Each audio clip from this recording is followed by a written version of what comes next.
training, or EL training, English learner training for your certificate. And today is going to have some review of what we've talked about. And then I'm going to share a couple of books with you. And there is a quiz at the end, just so that they have record that you finished the training. And then once you're finished with this one, you should be able to get your certificate. And I, on a side note, have a hard time with farewell, see you later, things coming to an end.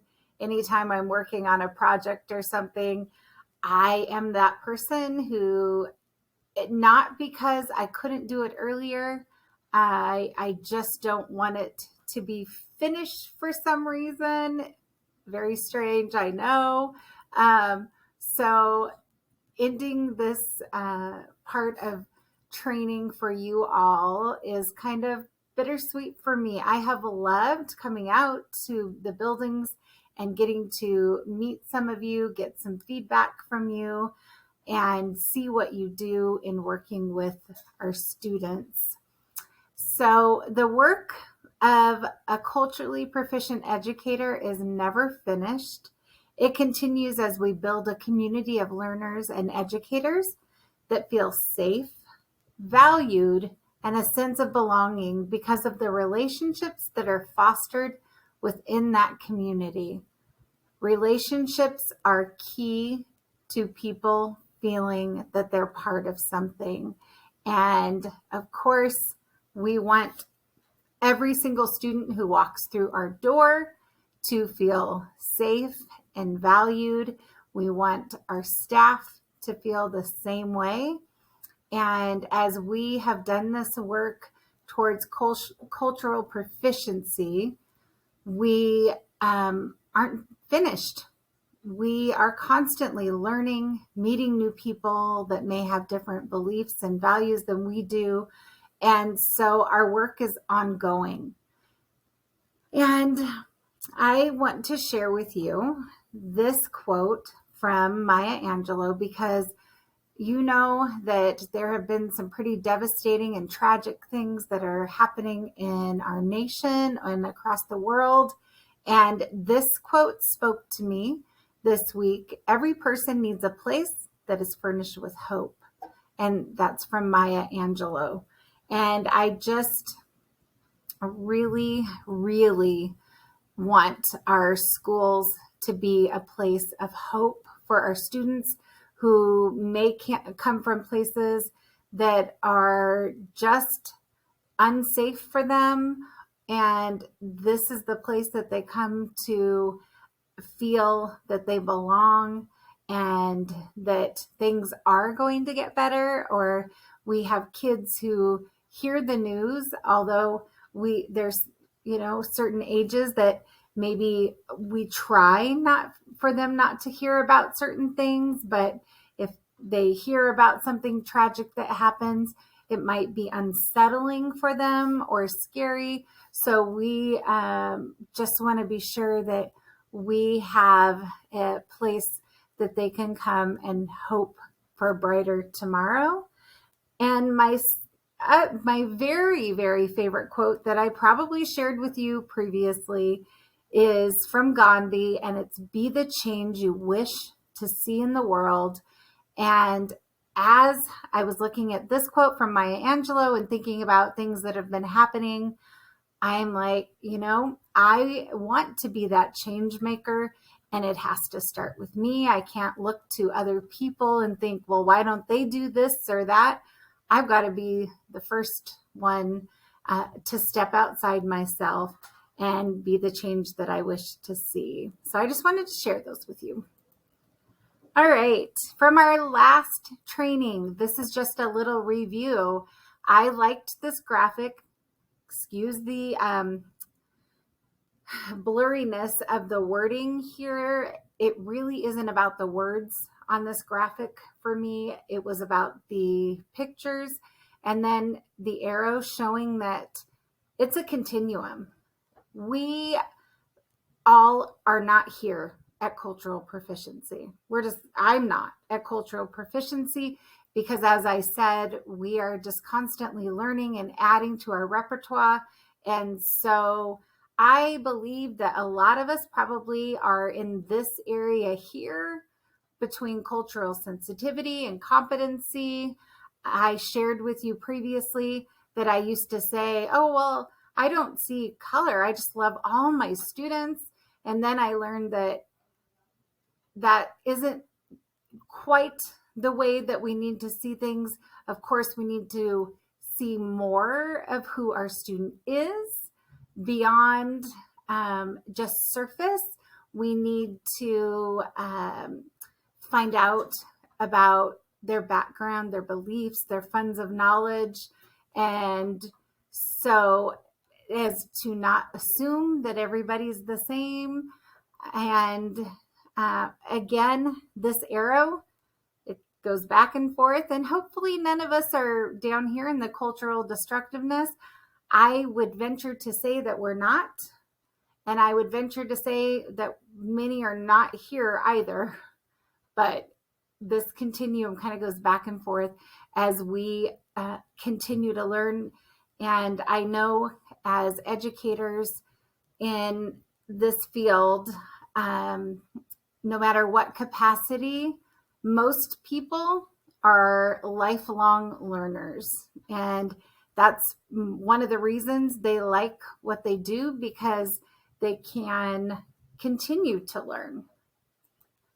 All right. This graphic, I showed you a similar graphic earlier in the year. And I saw this one, and as I'm wrapping things up and thinking about equality versus equity, this one just gave me a better vision of school. These students all have equal access to textbooks, as you see, but the one who isn't as blessed vertically can't reach the books themselves. And so in equality means everybody gets the same thing, but it only works if we all start at the same place. If they were the same height, that'd be great. They could both reach. If every student in your class all came from the same area, sure, or had the same first language, we could just hand them all an assignment and think, okay, or if they have all the same reading levels, here you go. You can do this assignment. This is equal. But that's not our goal. Our goal is equity. Our goal is to give everybody access. As you see, she's got a higher stool, and I think of that as a scaffold up because, as I told you previously, we want to scaffold up for people. We don't want to ever, I don't like this saying, but I've heard it so much in education. We don't want to dumb down the content. Don't like that saying, but I've heard it and people are like, oh yeah, I just make it easier for the student, or I just give them the answers. Well, that's not our goal. Our goal is for equity, that we put things into play that ensure that it scaffolds up for assignments, activities, and we give them the tool to access the academic content that everybody else is accessing, but they may have graphic organizers, they may have sentence strips, word banks, extra support that way. And then as they slowly become proficient, we can take those scaffolds away, right? And so we never want to over scaffold, but we want to make sure that we are giving access to everything. And I had a student the other day bring to my attention some posters that were hanging around the school. And he said, I want to make one of those. And I was like, oh, okay. I'm not sure which class had done them. And it had some information about events that were coming up. And he said, I want to make one because I want to put Braille on it.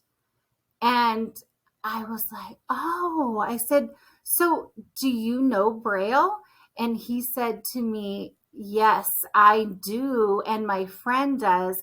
And we're both visually impaired. And we want to be able to read what's on the posters. And I think it would be nice if I could make a poster with Braille. So that equity would be to include Braille when we're putting up posters around our school. Um, Drinking fountains. Yes, equal. We have fountains around the school, but equity would be that everybody could reach that fountain, whether they be in a wheelchair, whether they are visually impaired. They could have know where to press on or step on or whatever to get the drinking fountain to go. Um, just thinking about those tools to make sure, yes, we're giving the same, but how can they access it? All right. Equity. As you go about your daily routine, whether you're in the classroom or office or in another capacity within our district, cultivating a climate for equity, you guys are going to be change makers in your buildings and be the ones who have this knowledge and can continue it within your buildings. I know it's happening, and you just can be the ones that know that you're on that continuum to be at cultural proficiency and have that equity. And so I have some questions that as you're going about your day to ask yourself. And one of them is habits of heart. Like, why? What is your why? We really need to know within ourselves, what is the reason we get out of bed every day? Why do we teach? Why do we come to our job working on the front lines with families, in the office, in the counseling office, in any capacity in our building? Why do we do it? Is it for the paycheck? Is it because we love people and we want to make a difference in the lives of our students and our community? So just knowing our why gives us a focus for purpose every day. The next one is thinking about our beliefs. We've done a lot of that this year in our training, just thinking about how we were raised, our identities, who we are, maybe thinking one way at one time and then starting to look at somebody else's view and having a shift. But it's just knowing what my belief system is. And then the next is our practice. So with our hands, how do we work with others to practice our values and beliefs? Do we just believe everybody should believe exactly the way I do and subscribe to everything that I'm saying in my classroom? Should I decorate just for one holiday? In our schools, should we assume that everybody celebrates a certain holiday, or are we more inclusive? Do we start thinking and asking questions of our students how they celebrate and incorporating all of that so as not to exclude anybody? So how do you put your practice and values and beliefs to use in your everyday life? And are those practices including others? Are you open to receiving information from somebody and giving information and not always receiving closure or having things go the way we think they are going to go, but having respectful dialogue with people from other backgrounds, cultures, beliefs, and being able to go about our work in a way that is going to include everybody. So I have an article for you, and I only want you to read the paragraphs that I have stated here, paragraphs 1 through 5, 8, 12, 15, 16, and 18. Now, I've scanned the article in, and I hope if I switch that I can go back to my other screen. If not, from here on out, you might just hear my voice because this hasn't been working correctly. And, well, I don't know what else to do. So I do want to show you this. This is the article. It's called Equity in Schools Begins with Changing Mindsets. Over here, I have numbered each paragraph. 1, 2, 3, 4, 5, 6, 7. Oh, I wanted to note, I had my good friend scan this for me in the office, and she's an amazing secretary. So this isn't her fault. I think something was up with the scanner, and it ended up doing some blank pages in between what I was doing here. And those blank pages are just fillers because they do not take away from the article. If you see here, we do go from paragraph 7, 8, 9, 10, 11, 12, blank,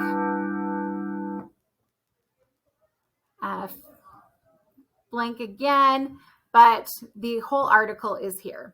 Okay, so just ignore the blank pages, but know that you will have access to the full article anyway as you go through. Just think they're placeholders. Okay, I've also made some notes in the margins. One thing I want to say here is, as you read, think about this. The single variable that best predicts students' sense of belonging is their relationship with teachers and other adults in schools. I want to tell you all that your roles are so valued and appreciated in our school communities. And I know that students form relationships with adults that are not teachers, could be their librarian, could be an admin. So I know that having a sense of belonging and a relationship with an adult in our school buildings helps our students feel that sense of belonging.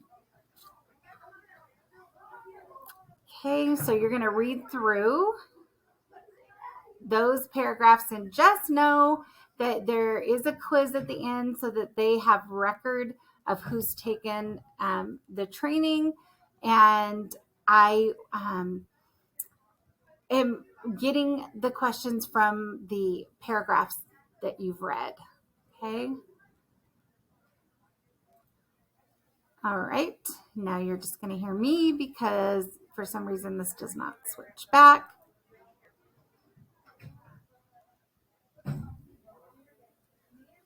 But is it going to show this? Diversity and equity in learning. Here we go. All right. I have included this quick reference guide that talks about diversity and equity and inclusive teaching, and whether you're working a one-on-one with a student or you're working with students in the office or whatever it may be, you can use these inclusive pedagogies. Okay, and just kind of tweak them to what the job you do. Then it talks about UDL, which is a big push coming. The high school has been using UDL, and so I know that all other buildings have as well, and so we're really going to be talking about that going forward. And this also talks about culturally responsive teaching. That acronym CRT has been thrown around this year, and the only CRT in K-12 education that I refer to is culturally responsive teaching, meaning that we want achievement for all, that we are acknowledging cultural heritage of different ethnic groups, and just establishing inclusion and a positive attitude towards learning. We do not, in K-12 education, refer to the other CRT that has been thrown around this year. That is for college. And so for us, it's just the inclusion, or not just, but it's the inclusion of all of our students and making sure that they have a voice and that they see themselves within our classrooms, within our schools, represented as the individuals that they are. Okay. And then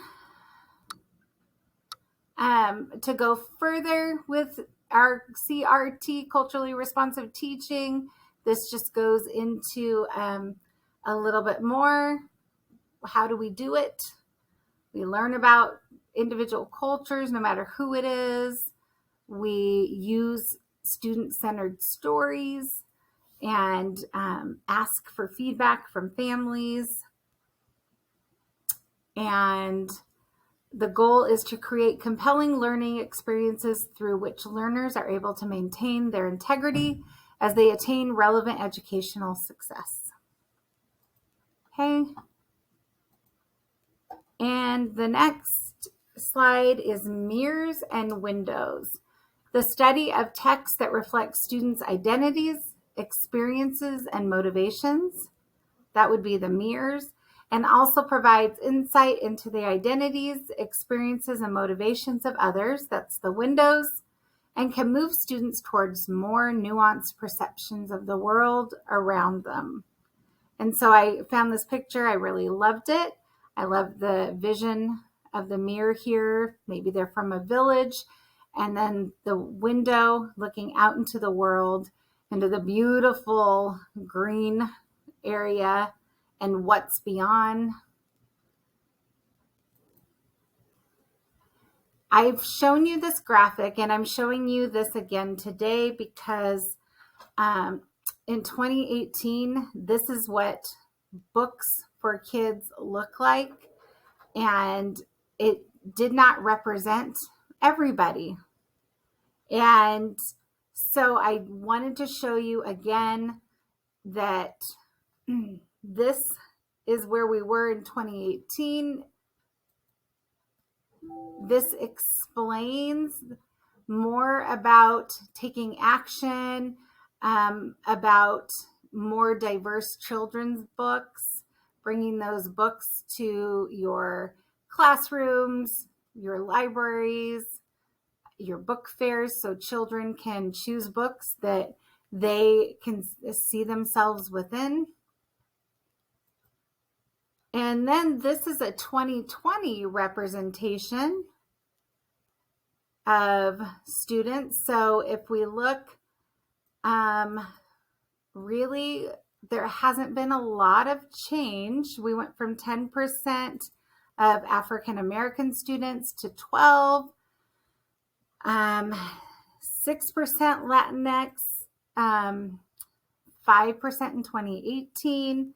So there have been changes, and they're slowly changing. So we are striving to be responsive by adding diverse text to classrooms, therefore helping our individual students meet their learning capacity.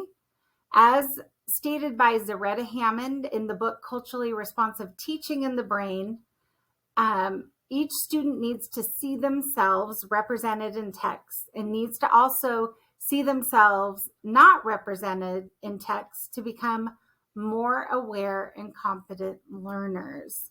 So Children need to have access to diverse books so they can learn about other cultures as well. And it's so important as, again, we are helping our children our students be competent, culturally competent learners. Okay, so last week was kind of a week for me, and I recorded and accidentally deleted my recording for this training. So Friday, I was busy with other things and finished the slideshow and did a partial recording and decided, you know what? I need to go home for the weekend and have a fresh start. So here we are on Monday morning and almost, I guess, now afternoon. And so as we continue with the rest of our multilingual EL training and wrap up, talking about cultural competency, making sure that all learners are a part of our classroom communities and our multilingual learners are getting access to content that from the moment they walk in this door at our schools, that their families feel that they are welcomed and that we are starting to form relationships and that they matter, we care, we want them in our schools.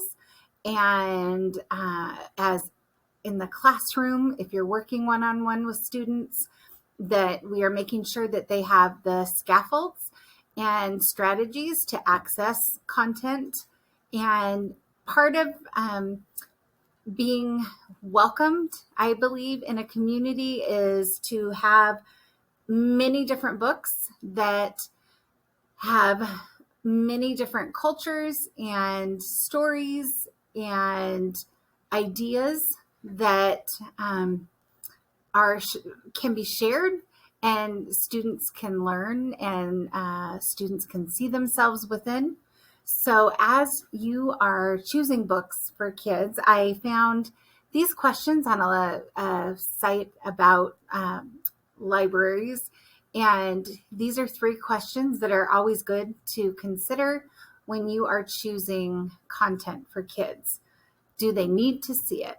So if you are in a class with a teacher and maybe there's something in the news that may be too mature for certain audiences, perhaps that's not something they need to see and we need to choose something else.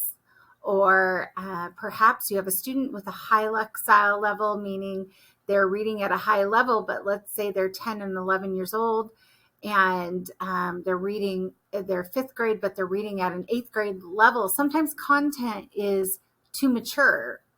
Or we've had kids in the 5th grade reading at high school level.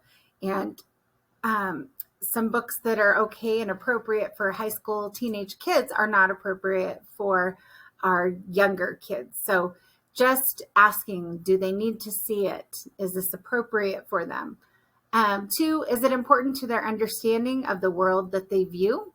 So is what we're choosing giving a better understanding of other cultures, their culture, the world at large? And 3, will they become better people based on the lesson?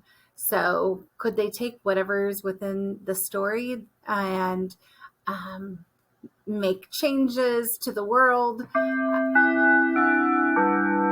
or create a better environment within their classroom because of what they've learned? And so I, again, think these are just important as you're choosing literature or sharing with students. So I was out of town and I felt strongly recently that representation of all different cultures is so important because, as I showed you in the graphics, a lot of our students aren't represented in books and stories. And everybody wants to feel included. And so it really struck home to me when I was in a school and I was administering the WIDA screener for a new student who came to us via Canada from another country. And I always try to put them at ease because they're feeling a little uptight. They're just meeting me, and I'm having them take this test, and it's a pretty long test, and it's a English proficiency test. So I try to have small talk and ask as many questions as um, I can before they test, just to make them feel a little more confident. And I let them know it's okay if they don't know an answer, because we're just trying to get an idea of what they do know in English. And if they don't know, they can just give it their best guess. But as I was talking to the student, I said, how do you like school here? How are you feeling about your class? And she said, I like it, but where are other people that look like me? And I was like, oh, she's right. The country that she's from, the culture she's from, um, we do not have a lot of people that look like her in our community. And so I just thought, oh my goodness, we have to make sure that we have books so they can see themselves in books and be able to share who they are. I mean, how exciting when you're reading and you're like, they look like me, or maybe they talk like me, and I can share with this student and this student can share with me. So I was out of town and I found a couple of books that really um, felt like they were important to share with you. And the first one is called You Are Not Alone. I bought this at actually a Target in their cultural and diverse section.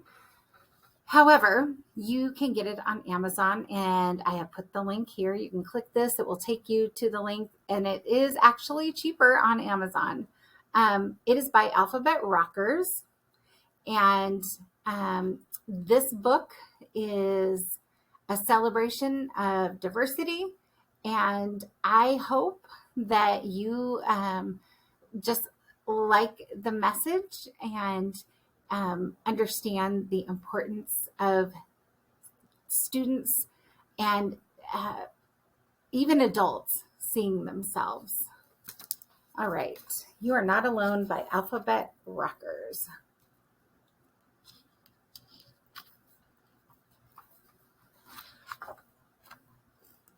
Are you ready to go? Before we do, I want you to know something. You don't know me, but I bet you see the sun rise and set like I do. You don't know me, but when I see a star in the sky, I see magic.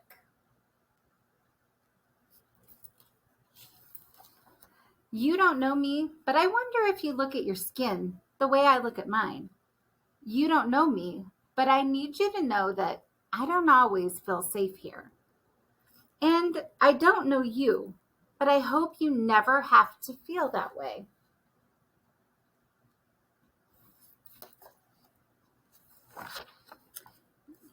If you really knew me, when you'd see me, you would think, you are powerful, you are brave, you are brilliant.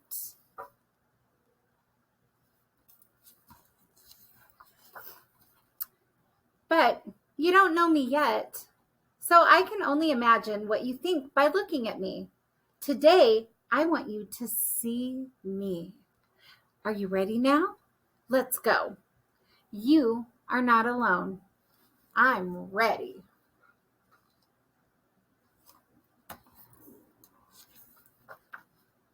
Have you ever felt like people didn't get you? I have many times. No one says my name right at school, can't pronounce it, and sometimes even after they say my name, they make a face. It's not that hard to say. My name, Promise, makes me feel like school wasn't built for me. I'm supposed to be there to learn, but no one is learning how to see me.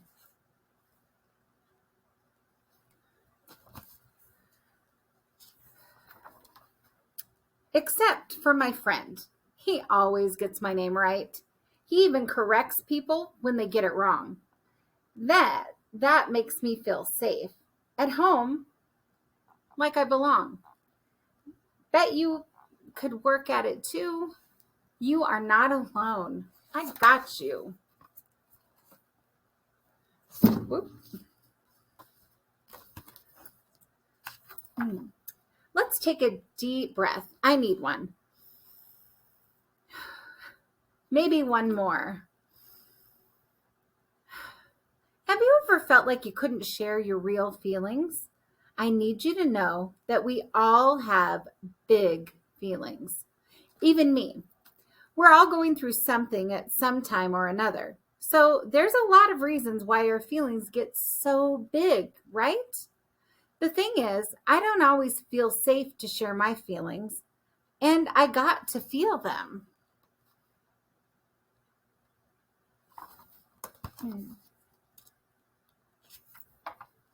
When I say I'm hurt, do you feel my pain? When I say something is unfair to me, but you say it's fair to you, what does that make it? When I meditate, it all gets clear. And if you listen, you will really hear. You are not alone. You are enough.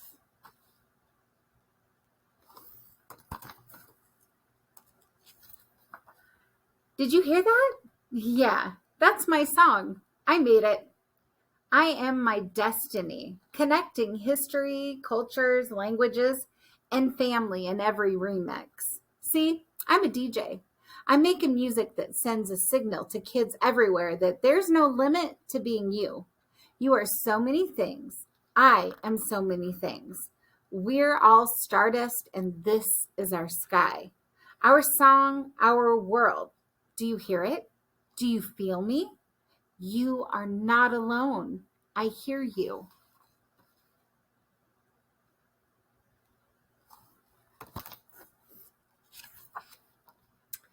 This song, it's taken me out of this world where I see the sky, the whole galaxy. It's just so me. It's magical. It's like I'm a new constellation, and I like it up here. It's like I just spilled rice on the floor in the messiest, perfect pattern. Bet the world knows now I've always been here, shining. You see all the stars that I am? You are not alone. I see you.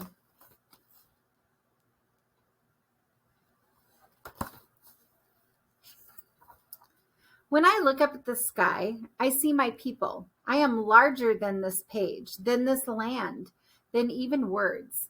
We're that powerful. See, I'm from the lineage of the first people of this land. And when I help the community, I make the planet better for 7 generations to come. I'm from a lineage of advocates and dreamers. I see you for you. I love you for you, and will stand up with and for you.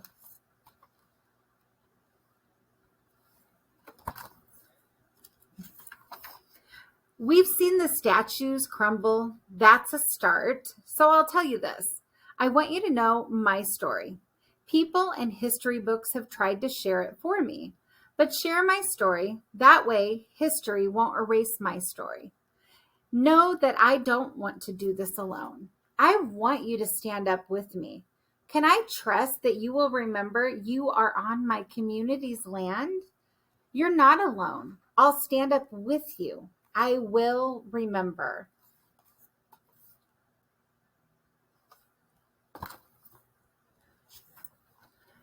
I want you to ask me, but I don't like some of the questions. Maybe you don't know which questions feel like friendship and which ones feel like, ouch. If you get a feeling inside you, like your question might sting, let it go. Don't share it with me.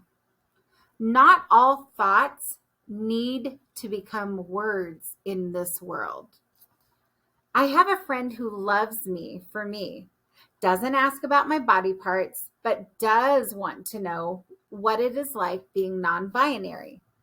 checks in with me when the teachers get jammed up on my pronouns, offers to go shopping with me for school clothes, so I am not alone.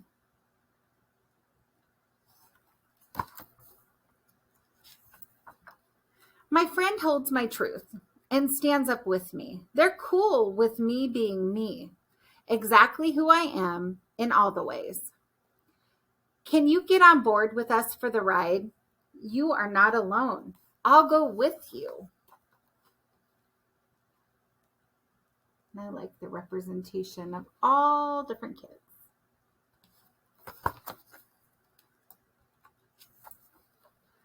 This is the story, you and me. See? Your history, my history, their history. We learn them together. I am me because you are you.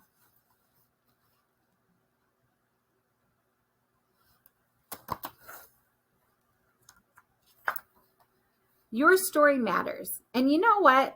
I want to read and write your story with all the colors of the universe that are in you.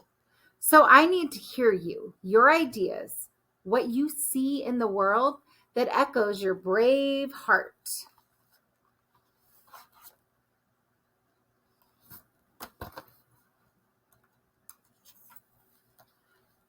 Where do you find your story in the lights of the world? Is it in the one night star that burns through the city skyline, always here for us? Is it in the flicker of the traffic lights, never stopping, always changing?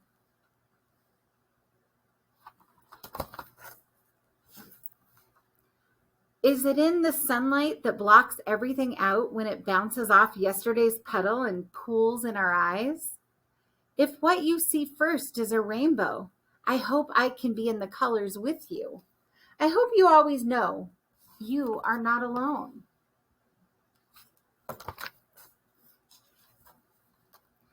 Can you press pause for a second? It's going too fast. Breathe. I want to remember this moment, me and you together.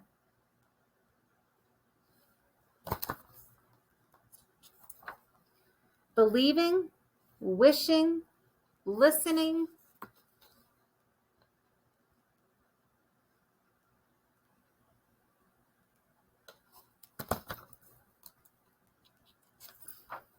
This is it. This is special.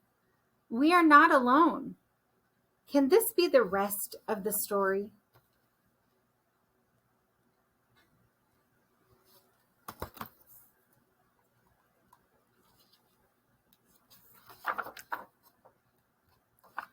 If you feel it in your heart and you're ready to take part, say, I'm not alone. I'm not alone.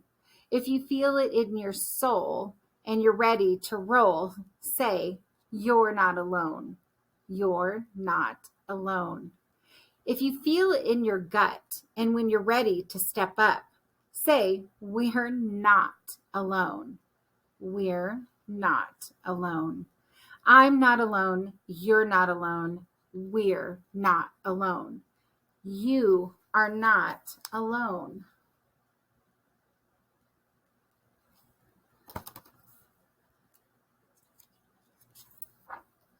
When I don't see myself on the pages of a book, where is my story? I don't see myself in this book. The kids don't look exactly like me. Their experiences aren't like mine. I wish that I could see myself here too. I want to see my story and my communities in books. Does it still need to be written? Stories are important. We want to hear your voice, echo your pain, celebrate your triumph, and rewrite the world with you. If all you have is a pen, use it. If all you have is a song, sing it. If all you have is a drum, play it. Get loud. You and your community deserve to be seen, heard, and understood. And why not you to share your voice? Let other kids know that they're not alone.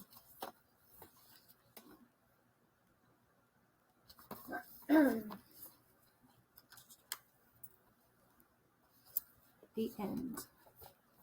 So I just felt like this one just showed um, a lot of different cultures and people feeling alone, and just asking that they have people to stand with them. And that's what everyone wants, right? To be seen no matter where you're from. And if you're not seen and represented, then write it, draw it, sing it. Okay. And the next one is The Proudest Blue. And this is a New York Times bestseller. It is from Ibtihaj Muhammad. She is an Olympic medalist. And the story, The Proudest Blue, is the story of the hijab, and her family. And this book, I just loved the cover. I felt when I opened the pages and read it, I was excited to see students of the past represented within this story, because I have had students in my class that have, do wear the hijab, and it gives such a good explanation of what it is, and feeling proud about uh, wearing it and why. And so this could be a great book to show or share within your classes, because kids ask questions when somebody wears something or that's different from what they are used to wearing. They also ask questions if somebody talks differently or looks differently from them. And most often, especially our little kids, they're asking out of respectful curiosity because they just don't know. So I won't read this one to you because I read the other one, but I do have the link here. You can actually find it online, where I believe, reads it. But it's just such a cute story, and I just felt that this would be another great book. And there are others out there that I could have purchased, but decided to not purchase everything.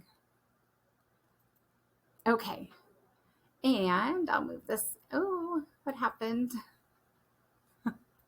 See, I'm having issue here. Okay, I'm gonna hide myself, I think. Okay, there. So, again, culturally responsive teaching. Here's some bullet points about what it looks like. And learning how to pronounce students' names. Those of you that are our frontline, our super important office staff, you get to meet families first. So getting to know their names, asking the pronunciation.